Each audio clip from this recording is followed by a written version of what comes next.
Bismillahirrahmanirrahim. Welcome to DLT class. Students, I hope you will be well. आज के lecture में हम design of sequential circuit सीखेंगे। Chapter 5 में हमने ऑलरेडी फ्लिप फ्लॉप्स और उसकी टाइप्स पढ़ ली हैं।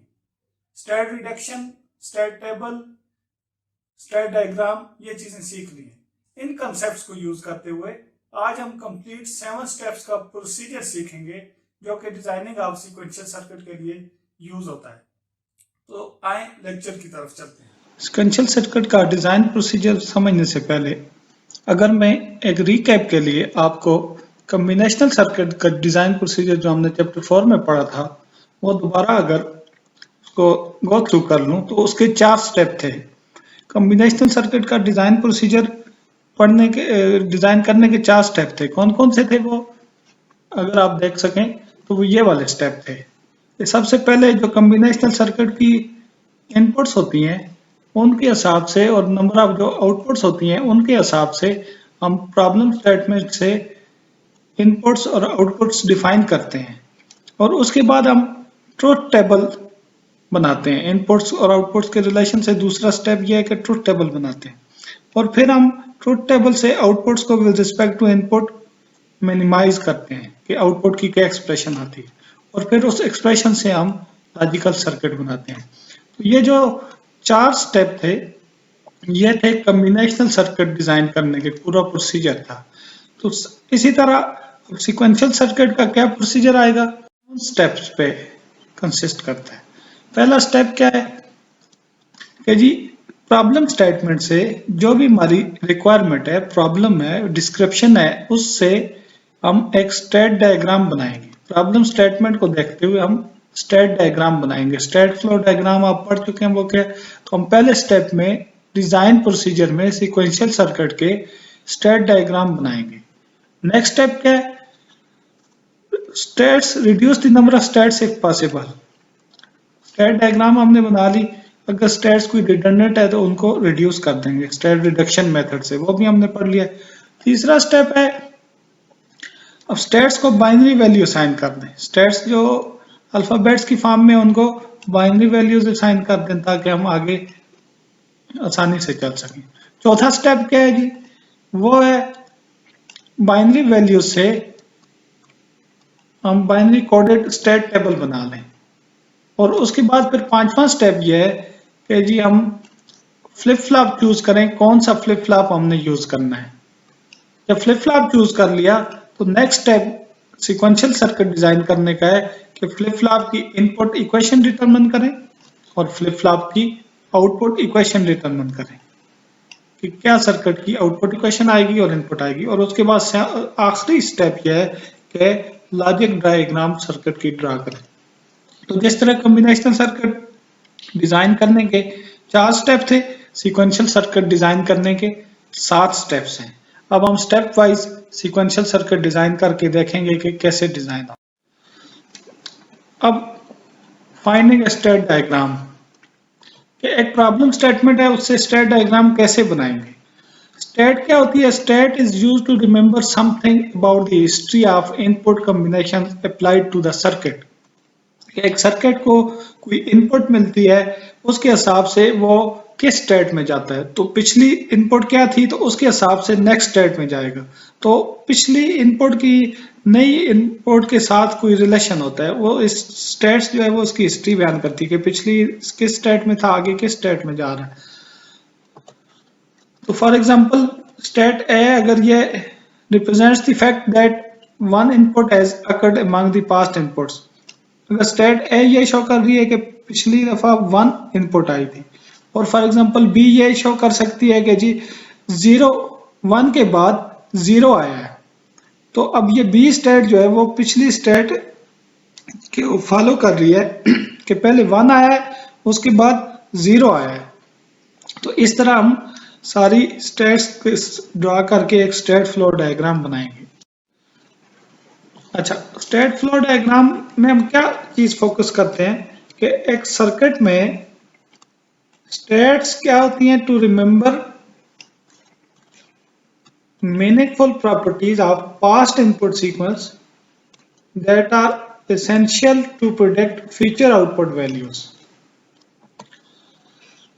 अब हम किसी एग्जांपल की तरफ चलते हैं। तो एग्जांपल शुरू करने से पहले जो मोस्टली सीक्वेंशियल सर्किट की डिजाइनिंग में एग्जांपल्स कराई जाती हैं वो होती हैं सीक्वेंस रिकॉग्नाइजर उसको बोलते हैं, सीक्वेंस डिटेक्टर बोलते हैं या पैटर्न डिटेक्टर बोलते हैं। ये नॉर्मल सर्किट होता है जो इसकी एग्जांपल्स में शुरू से हम कराते हैं।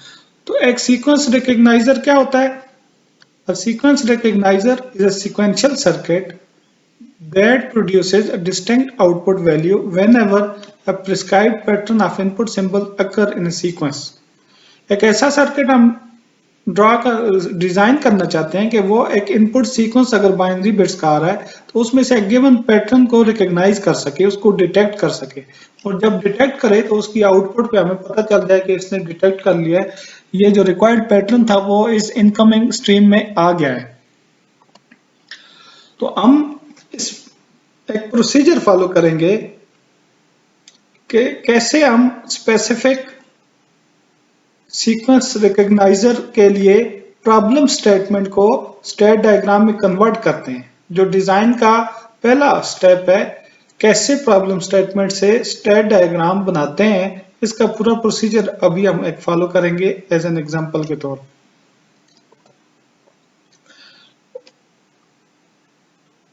फिर जब स्टेट डायग्राम हमारी बन जाएगी तो फिर हम दूसरे स्टेप की तरफ जाएंगे। स्टेट डायग्राम के बाद फिर हम उसको एक स्टेट टेबल में कन्वर्ट करेंगे डिजाइन के नेक्स्ट प्रोसीजर की तरफ। स्टेट डायग्राम बनाते हुए क्या चीजें ख्याल की जाती हैं? पहला पॉइंट यह है कि जी इनिशियल स्टेट एक ऐसी हम लेते हैं कि जिसमें हम ये अज्यूम करते हैं कि none of the portion of the sequence has occurred. वो एक रीसेट स्टेट होती है जो इनिशियल स्टेट होती है कि जो सीक्वेंस हम डिटेक्ट करना चाह रहे हैं उसका कोई भी पोर्शन, कोई बिट अभी तक इनकम में नहीं आई, इनकम स्ट्रीम जो आ रही है उसमें कोई बिट अकर नहीं हुई, तो वो इनिशियल स्टेट है, रीसेट स्टेट है। फिर हम जब पहली सिंबल हमारे सीक्वेंस की पहली बिट, पहली सिंबल आ जाती है तो हम एक नई स्टेट ऐड कर देते हैं, इनिशियल स्टेट से नेक्स्ट स्टेट में चले जाते हैं। और फिर जब दूसरी सक्सेसिव सिंबल आती है तो फिर हम एक और स्टेट ऐड कर देते हैं। और फिर फाइनल स्टेट क्या रिप्रेजेंट करती है कि हमारा इनपुट सीक्वेंस जो है वो जो हम चाह रहे थे सीक्वेंस वो अकर हो गया है। तो फाइनल स्टेट वो होनी चाहिए जो ये डिटेक्ट करे कि हमारा सीक्वेंस अकर हो गया है। और फिर हम स्टेट ट्रांजिशन आर्क्स ऐड करते हैं अपनी स्टेट डायग्राम में कि किसी एक स्टेट पे जब हमारा सीक्वेंस प्रॉपर नहीं आ रहा होगा तो उस स्टेट से उसके साथ क्या होगा, कोई ऐसी इनपुट आई है जो हमारे सीक्वेंस का ऐसा नहीं है तो फिर क्या होगा, अगली ट्रांजिशन किस स्टेट में जाएगी, वो आर्क के साथ उसको डिफाइन करते हैं। अब हम की तरफ जाने से पहले अभी जो मैं आपको एग्जांपल कराऊंगा वो नॉन ओवरलैपिंग सीक्वेंस डिटेक्टर की होगी। नॉन ओवरलैपिंग सीक्वेंस डिटेक्टर का क्या मतलब है कि last bit of one sequence does not become the first bit of next sequence. ये जो इनकमिंग स्ट्रीम बिट्स की आ रही है उसमें जो भी सीक्वेंस हम डिटेक्ट कर रहे हैं वो एक इंडिपेंडेंट सीक्वेंस है, उस पूरे सीक्वेंस में से उसकी आखिरी बिट नेक्स्ट सीक्वेंस की फर्स्ट बिट नहीं है। इसको कहते हैं नॉन ओवरलैपिंग सीक्वेंस। तो हमने इसको देखना है आज के लेक्चर में। ऑलरेडी आप नॉन ओवरलैपिंग सीक्वेंस डिटेक्टर की एक एग्जांपल जिसमें डी फ्लिप फ्लॉप से उसको सिंथेसाइज किया गया था मूर मॉडल से, वो आप लेक्चर नंबर 12 में in the explanation of Moore finite state machine an example detecting 3 consecutive sequence आप पढ़ चुके हैं। लेक्चर 12 आप दोबारा देख सकते हैं। आज के लेक्चर में हम एक सीक्वेंस डिटेक्टर डिजाइन करेंगे 1101 इस सीक्वेंस को डिटेक्ट करने के लिए, और डी फ्लिप फ्लॉप से करेंगे और मीले मॉडल से करेंगे। उसके बाद नॉन ओवरलैपिंग सीक्वेंस को आप जेके फ्लिप फ्लॉप और टी फ्लिप फ्लॉप से भी डिजाइन कर सकते हैं।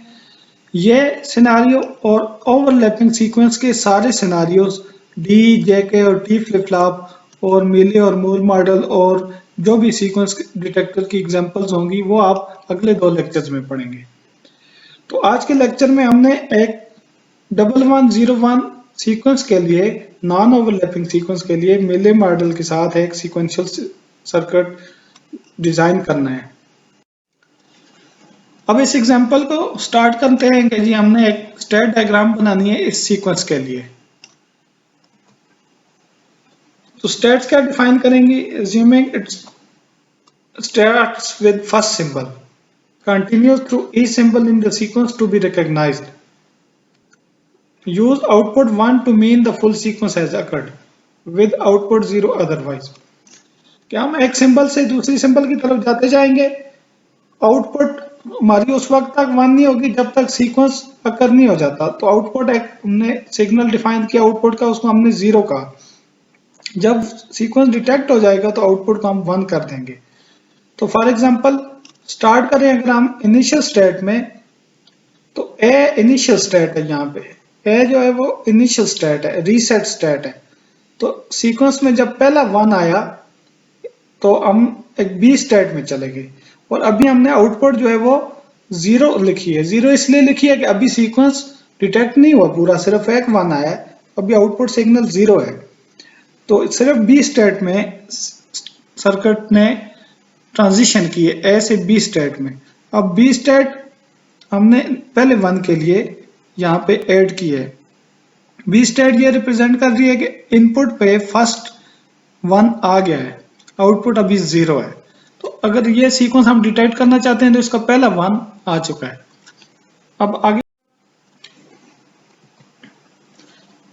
जब दूसरा 1 आ जाएगा, सपोज कि एक और 1 आ गया, तो हम बी के बाद अगर बी पे हम थे और एक और 1 आ गया, ये दूसरे वाला 1 आ गया, तो फिर हमने एक और स्टेट ऐड कर दी है, सी स्टेट। अभी भी आउटपुट जो है वो 0 है। तो सी क्या है? C is the state obtained when input sequence has 2 1s। 2 1 आ जाए किसी भी वक्त, तो ए से बी पे पहले 1 पे गया, बी से सी पे दूसरे 1 पे गया। अब क्या होगा? फाइनली अगर हम कहें कि जी 2 1 आने के बाद 0 आ गया, तो 0 के लिए हमने सी से एक और स्टेट ऐड कर दी है। तो अभी 1 1 और 0 आ गया, तो सी से डी पे चला गया, अभी भी आउटपुट जो है वो 0 है। आउटपुट 0 ये बता रही है कि अभी सीक्वेंस डिटेक्ट नहीं हुआ। अब डी पे अगर हम है और फाइनली अगर फोर्थ 1 आ जाता है, तो आउटपुट 1 होनी चाहिए कि सीक्वेंस डिटेक्ट हो गया। अगर ये फोर्थ 1 आ जाता है तो हम कहते हैं कि सीक्वेंस डिटेक्ट हो गया, जिसको हम डिटेक्ट करना चाह रहे थे, तो आउटपुट 1 होनी चाहिए।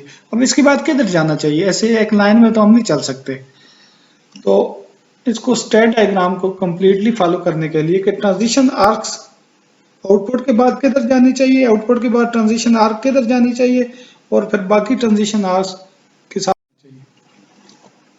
तो ये हमारे पास स्टेट डायग्राम असल में इस तरह की बनेगी कि पहला 1 आएगा तो ए से बी पे आउटपुट 0, दूसरा 1 आएगा तो बी से सी पे इनपुट 1 आउटपुट 0। और ये मीले मॉडल है जिसमें आउटपुट जो है वो प्रेजेंट स्टेट के साथ साथ इनपुट पे भी डिपेंडेंट है।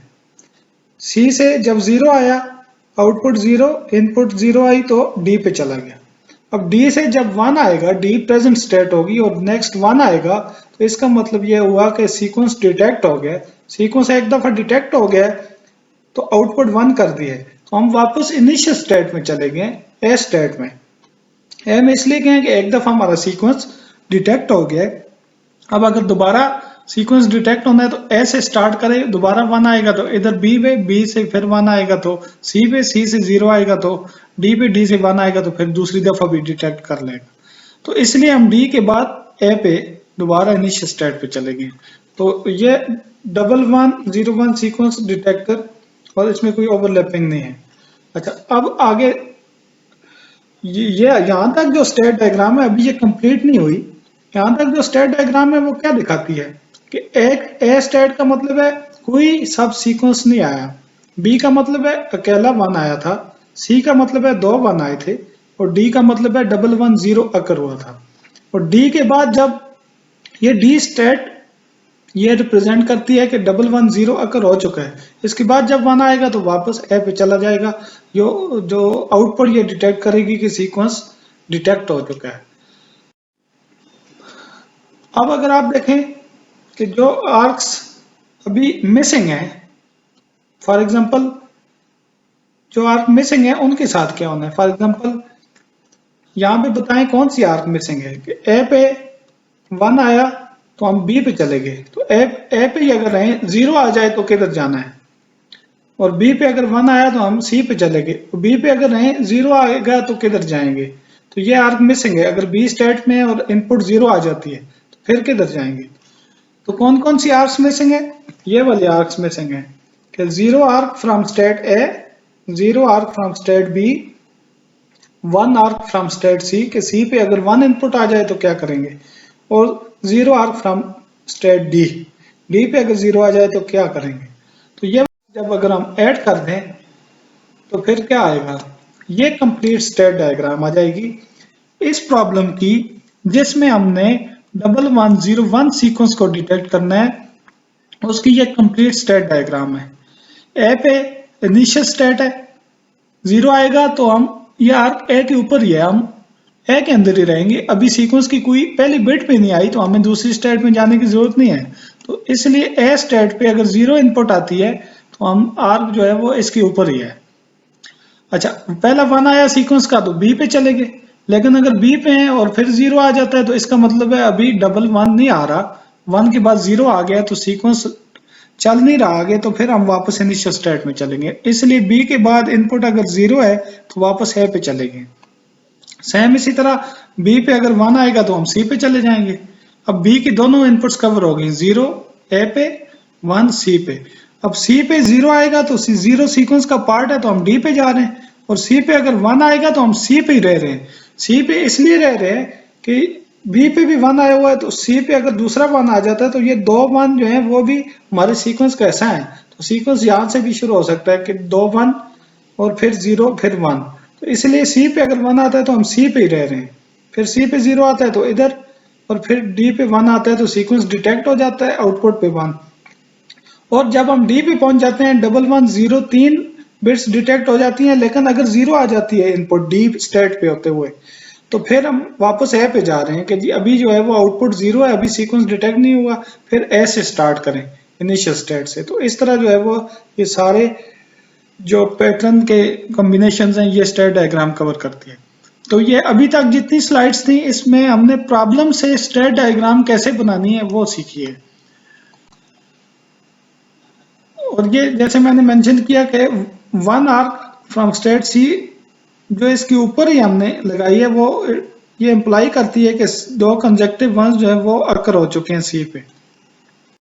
अब हम नेक्स्ट क्या करेंगे, दूसरा स्टेप जो है वो डिजाइन का वो ये है कि हम स्टेट टेबल बनाएं, स्टेट डायग्राम के बाद स्टेट टेबल बनाएं। हमने एक स्टेट टेबल फिल करना है। अब आप देखेंगे जी यहाँ पे हमारे पास कितनी स्टेट्स हैं, यहाँ पे 4 स्टेट्स हैं। 4 स्टेट्स का क्या मतलब है, हमें एक स्टेट टेबल चाहिए जिसमें 4 स्टेट्स हो, 1 इनपुट हो और 1 आउटपुट हो। स्टेट टेबल आप पढ़ चुके हैं, वो क्या होता है कि एक ऐसा टेबल जिसमें तमाम present state, input, next state और आउटपुट की कॉम्बिनेशन लेके जाते हैं, उसको स्टेट टेबल कहते हैं। तो हम एक 4 रोज वाला पहले स्टेट टेबल ड्रा करेंगे, तो जिसमें प्रेजेंट स्टेट अगर ए हो और एक्स इनपुट 0 आए तो नेक्स्ट स्टेट क्या है, तो नेक्स्ट स्टेट ए ही है। यहाँ पे देखें कि अगर प्रेजेंट स्टेट ए है, इनपुट 0 आ रही है तो वो ए पे ही रह रहा है, तो हमने x for x is equal to 0 next state A है, for x is equal to 1 next state B है, और for x is equal to 0 जब वो ए पे ही रह रहा था तो आउटपुट 0 है, और for x is equal to 1 output फिर भी 0 है। इसी तरह अगर प्रेजेंट स्टेट बी है तो फिर क्या नेक्स्ट स्टेट होगी, यहाँ से आप देख के बता सकते हैं कि बी पे अगर इनपुट 0 आती है तो ए पे जा रहा है, बी पे इनपुट 1 आती है तो सी पे जा रहा है, तो ए और सी इसकी नेक्स्ट स्टेट्स हैं। आउटपुट इन दोनों केसेस में भी 0 है। तो प्रेजेंट स्टेट जब बी हो, ए के लिए हमने देख लिया कि नेक्स्ट स्टेट क्या आती है, तो प्रेजेंट स्टेट जब बी होगी तो फिर भी हम नेक्स्ट स्टेट क्या आएगी, for x is equal to 0 A, for x is equal to 1 C, और आउटपुट 0 0। इसी तरह प्रेजेंट स्टेट जब सी होगी तो नेक्स्ट स्टेट डी और सी। इसी तरह प्रेजेंट स्टेट जब डी होगी तो नेक्स्ट स्टेट ए और ए, दोनों केसेस के लिए, लेकिन जब x 1 होगा तो आउटपुट 1 होगी, जब x 0 होगा तो आउटपुट 0 होगी। बना लिया, ये हमारा स्टेट टेबल आ गया कंप्लीट। अब हमने स्टेट असाइनमेंट करनी है। स्टेट टेबल जब हमने ए बी की फॉर्म में बना लिया है तो अब हमने स्टेट असाइनमेंट करनी है। स्टेट्स को कोड असाइन करना है, बाइनरी कोड, ताकि हम आगे आसानी से चल सकें। अब आप देखें टोटल स्टेट्स कितनी है, 4, ए बी सी डी। तो 4 स्टेट्स के लिए हमें 2 बिट का कोड चाहिए। 2 बिट के कोड पे हम 4 स्टेट्स को कोड कर सकते हैं। और फिर इनका ये मतलब होगा, 2 बिट्स का ये मतलब होगा कि 2 फ्लिप फ्लॉप्स हमें चाहिए होंगे इस सर्किट को डिजाइन करने के लिए। तो 2 बिट के जो कॉम्बिनेशन है वो कुछ भी बन सकते हैं, 0001 1011। स्टेट असाइनमेंट आप पढ़ चुके हैं, तो 2 बिट के कोड से 24 पॉसिबल असाइनमेंट्स बन सकती हैं। लेकिन नॉर्मली जो असाइनमेंट की जाती है वो काउंटिंग ऑर्डर से की जाती है। तो जिस तरह यहाँ पे हमने जो बाइनरी बिट्स असाइन की 2 बिट्स की, अगर काउंटिंग ऑर्डर में ए को 00 असाइन कर दें, पहली स्टेट को 00, बी को 01 असाइन कर दें, सी को 10 असाइन कर दें और डी को अगर 11 असाइन कर दें, तो इन असाइनमेंट के बाद जो रिजल्टिंग स्टेट टेबल होगा वो इस तरह आएगा कि present state 00, next state 00 for input x is equal to 0, next state 01 for input x is equal to 1, output is 0 for both cases. इसी तरह अगर प्रेजेंट स्टेट 01 होगी तो नेक्स्ट स्टेट 00 है और 10 है। प्रेजेंट स्टेट 10 होगी, नेक्स्ट स्टेट 11 है और 10 है। प्रेजेंट स्टेट डी होगी 11, तो नेक्स्ट स्टेट दोनों केसेस में 0 है, लेकिन for x is equal to 1 output इस केस में क्या है, 1 है। कि जी सिर्फ ये आउटपुट 1 है जो ये बता रही है कि जी सीक्वेंस डिटेक्ट हुआ है। अब अगर हम कंप्लीट स्टेट टेबल बनाएं तो 00 के लिए x0 के लिए 00, तमाम पॉसिबल कॉम्बिनेशंस की फॉर्म में स्टेट टेबल को लिख लिया हमने। ए बी और x इनपुट्स हैं और नेक्स्ट स्टेट है ए बी और ये आउटपुट जी है। तो आप देख रहे हैं उसी तरह के ए बी 11 के लिए जब इनपुट 1 होगी तो नेक्स्ट स्टेट तो 00 होगी लेकिन आउटपुट 1 होगी। ये डी से ए में जा रहा है लेकिन आउटपुट 1 है, जो ये बता रहा है सीक्वेंस डिटेक्ट होगी। अब डिजाइन के प्रोसीजर को अगर फॉलो करते जाएं तो हमने स्टेट डायग्राम बना ली, उसके बाद हमने स्टेट रिड्यूस नहीं हो सकती थी तो स्टेट्स को बाइनरी वैल्यूज असाइन कर दी। बाइनरी वैल्यूज असाइन करने के बाद हमने स्टेट टेबल भी बना लिया। अब हमने क्या करना है, फ्लिप फ्लॉप चूज करना है कि किस फ्लिप फ्लॉप से हम ये सीक्वेंशियल सर्किट डिजाइन करना चाहते हैं। क्योंकि हम फ्लिप फ्लॉप्स की 3 टाइप्स पढ़ चुके हैं, तो 5वां स्टेप है फ्लिप फ्लॉप चूज करें कि इस सीक्वेंशियल सर्किट में एज ए मेमोरी यूनिट आप कौन सा फ्लिप फ्लॉप लगाना चाहते हैं। तो जब हम फ्लिप फ्लॉप चूज कर लेंगे फिर हम अगले स्टेप की तरफ बढ़ेंगे कि फ्लिप फ्लॉप की इनपुट इक्वेशन और आउटपुट की इक्वेशन निकालेंगे और फिर हम सर्किट बना देंगे। तो हम यहाँ तक पहुंच चुके हैं स्टेप नंबर 4 में। अब 5 करना। तो जनरल जो सीक्वेंस डिटेक्टर बना रहे हैं उसमें अब फ्लिप फ्लॉप जो हम चूज करेंगे 2 फ्लिप फ्लॉप यूज होंगे। तो फ्लिप फ्लॉप 2 यूज होंगे वो हम चूज कर। आपको पता है सीक्वेंशियल सर्किट का जो प्रोसीजर है उसमें मेमोरी यूनिट के तौर पे फ्लिप फ्लॉप यूज होते हैं। तो फ्लिप फ्लॉप हमारे पास 3 है। एक डी फ्लिप फ्लॉप है जो हमने पढ़ा था, ये उसकी कैरेक्टरिस्टिक इक्वेशन है, ये उसकी इक्वेशन है, ये उसका टेबल है। जेके फ्लिप फ्लॉप है, ये उसकी इक्वेशन है, ये उसका टेबल है। ये टी फ्लिप फ्लॉप है। इनमें से हमने फ्लिप फ्लॉप चूज करना है। तो हम इस केस में डी फ्लिप फ्लॉप चूज कर रहे हैं कि हम इस सर्किट को डी फ्लिप फ्लॉप से बनाएंगे। फॉर एग्जांपल यहाँ पे जो स्ट्रक्चर है उसको मैं ड्रा करना चाहूँ आहिस्ता आहिस्ता। तो सीक्वेंशियल सर्किट का स्ट्रक्चर यह होता है कि जी उसमें इनपुट और मेमोरी एलिमेंट। तो जो ये वाला सर्किट है इसमें 2 मेमोरी एलिमेंट्स हैं। तो 2 फ्लिप फ्लॉप हमने चूज कर लिए। एक फ्लिप फ्लॉप को प्रेजेंट स्टेट ऑफ ए के लिए हम ए फ्लिप फ्लॉप का नाम देते हैं, दूसरे को बी का नाम देते हैं। तो ये जो बी है ये प्रेजेंट स्टेट वैल्यू को शो करेगा। ये ए फ्लिप फ्लॉप यहाँ पे इसकी प्रेजेंट स्टेट वैल्यू, इसको हम एज ए फीडबैक ले रहे हैं। जैसे यहाँ पे फ्लिप फ्लॉप की वैल्यू पे फीडबैक लेते हैं इनपुट पे, तो यहाँ पे ए की वैल्यू इनपुट पे आएगी, बी की value as a input available है, एक्स की वैल्यू इनपुट अवेलेबल है जो कि ये एक्सटर्नल इनपुट है। और अब नेक्स्ट स्टेट वैल्यू जनरेट करने के लिए, ये वाली वैल्यू जनरेट करने के लिए यहाँ पे फ्लिप फ्लॉप की इनपुट पे क्या इक्वेशंस आएंगी ये हमने निकालनी है। और इसी तरह हमारे पास जो जी आउटपुट है उसका यहाँ पे क्या सर्किट आएगा इन ए बी और एक्स की फॉर्म में। अब फॉर एग्जांपल जो स्टेट टेबल हमने बनाया था उसमें ए पे अगर 0 0 हो, यहाँ पे ए पे 0 हो, बी पे 0 हो प्रेजेंट स्टेट, और इनपुट एक्स 0 आए तो अगली दफा स्टेट 0 0 ही रह रही थी, ए स्टेट में ही रह रहा था सर्किट। तो यहाँ पे अगर प्रेजेंटली 0 हो, बी पे 0 हो, तो ये 0 इधर भी हमें अवेलेबल है, इनपुट पे इधर भी अवेलेबल है, और एक्स पे अगर 0 आता है तो नेक्स्ट स्टेट पे ए पे 0 रहना चाहिए, बी पे 0 रहना चाहिए। इसको लाने के लिए यहाँ पे इसकी इनपुट पे क्या लगाएंगे वो हम डिटरमिन करेंगे। तो इसके लिए हमें फ्लिप फ्लॉप इनपुट वैल्यूज निकालनी पड़ेगी। फ्लिप फ्लॉप इनपुट वैल्यूज हम निकाल के उनको सिंप्लीफाई करके इक्वेशन निकाल के यहाँ पे सर्किट लगाएंगे।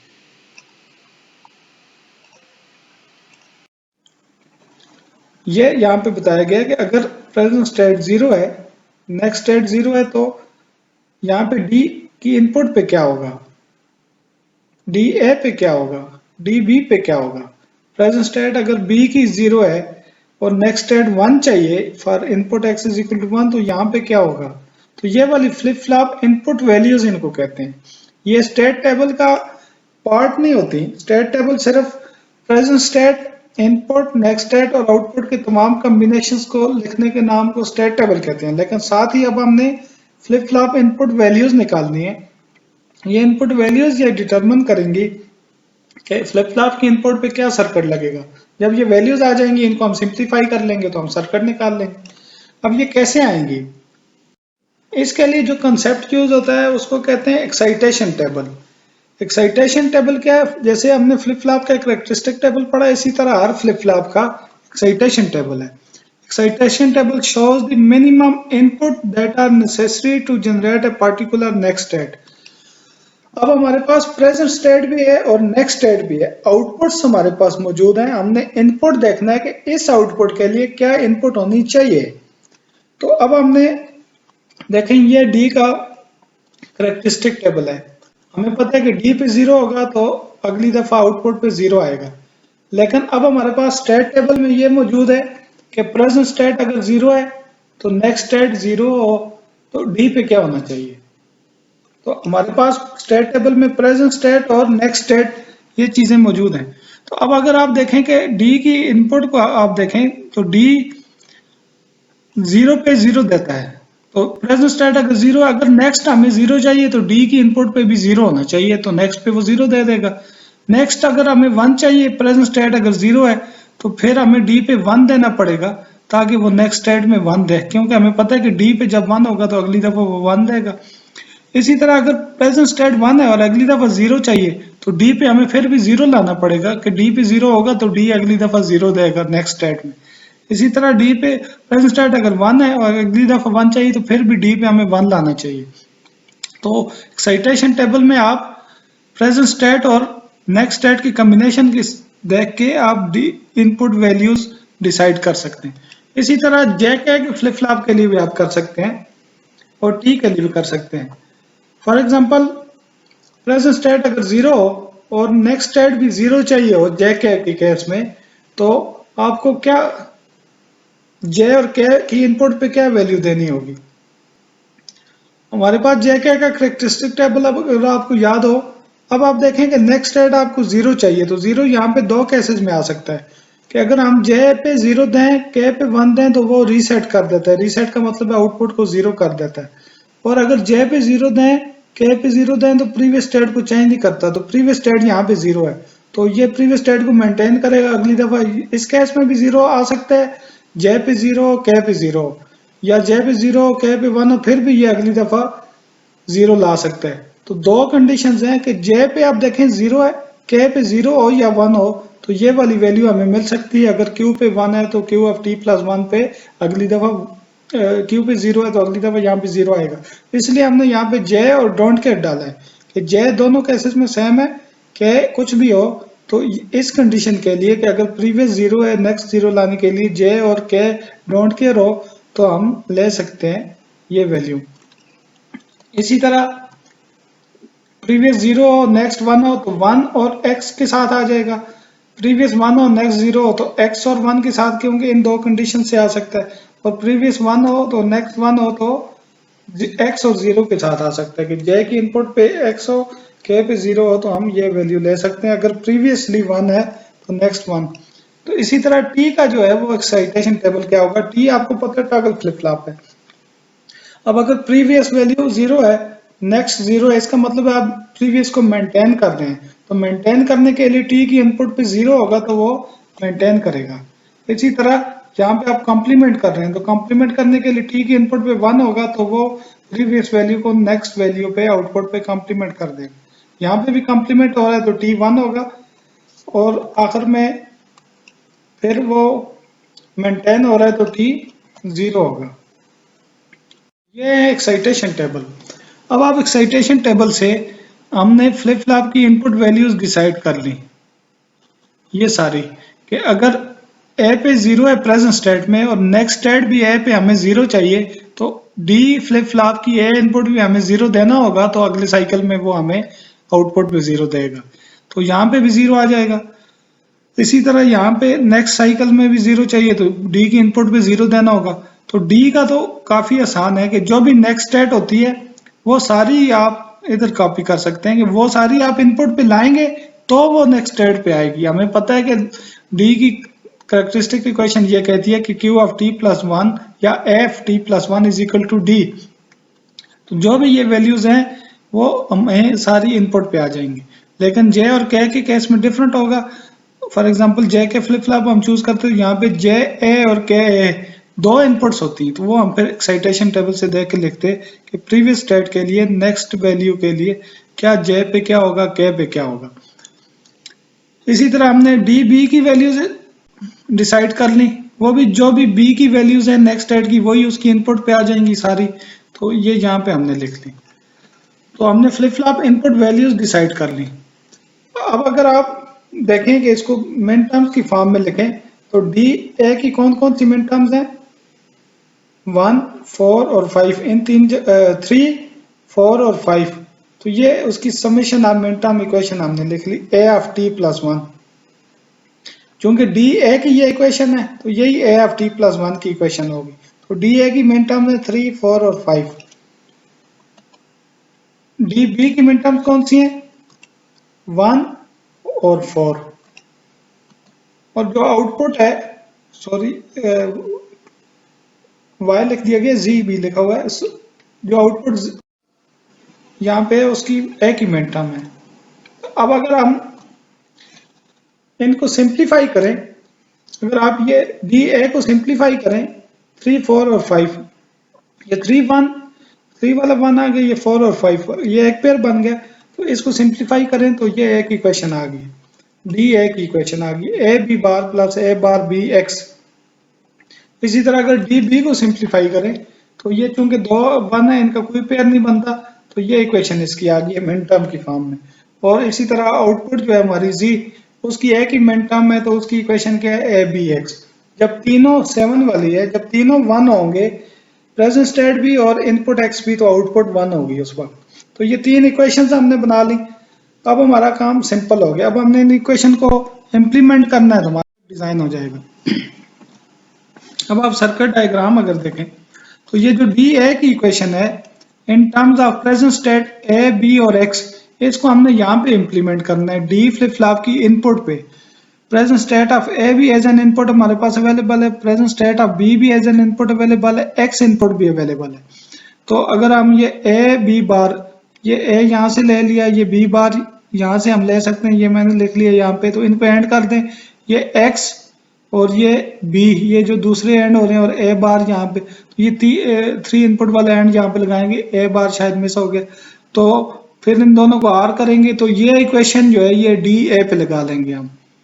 इसी तरह ये इक्वेशन जो डी बी की आई है इसको हम यहाँ पे लगा लेंगे, और इसी तरह जो हमारी आउटपुट की इक्वेशन आई है A B x, A B present state of A present state of B और एक्स इनपुट, इनको एंड करेंगे यहाँ पे तो जी आ जाएगी।